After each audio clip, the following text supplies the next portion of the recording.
जय शिवराय। कालपासून बातमी फिरतेय की मुंबईचं मराठा आरक्षण आंदोलन हे जरांगे पाटलांच्या हाताबाहेर गेलंय। पण मुळात वस्तुस्थिती काय आहे? परिस्थिती अशी आहे की आंदोलन विकत घेता येत नाही, नेता आपल्या हातात येत नाही आणि त्यामुळे आंदोलन हाताबाहेर गेलंय असा खोटा नॅरेटिव्ह सेट करून तो हायकोर्टात मांडायचं काम सरकारच्या माध्यमातून चालू आहे। मुळात परिस्थिती अशी आहे की आझाद मैदानाच्या बाहेर आंदोलक गेले ही गोष्ट खरी आहे, पण ते का गेले याचं कारण मात्र सरकारनं दिलं नाही। सरकारनं आझाद मैदानावरही आंदोलनाच्या जेवणाची जी व्यवस्था खाऊ गल्लीमध्ये स्वतः पैसे खर्च करून आंदोलन खात होते ती खाऊ गल्ली आंदोलकांनी बंद केली।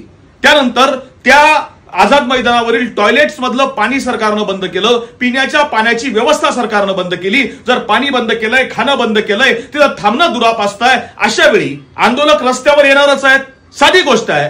प्रश्न आमचा असा आहे की असं केल्यानंतर पेड पत्रकारांच्या माध्यमातून सांगितलं जातंय की मुंबईमध्ये असुरक्षित वाटतंय, मुंबई सुरक्षित राहिली नाही, आंदोलक रस्त्यावर उतरलेत। आमचा प्रश्न एवढा आहे की लाखोंच्या संख्येनं बेकायदेशीर पद्धतीनं बांगलादेशी जेव्हा मुंबईमध्ये येऊन राहत आहेत तेव्हा तुम्हाला असुरक्षित वाटलं नाही?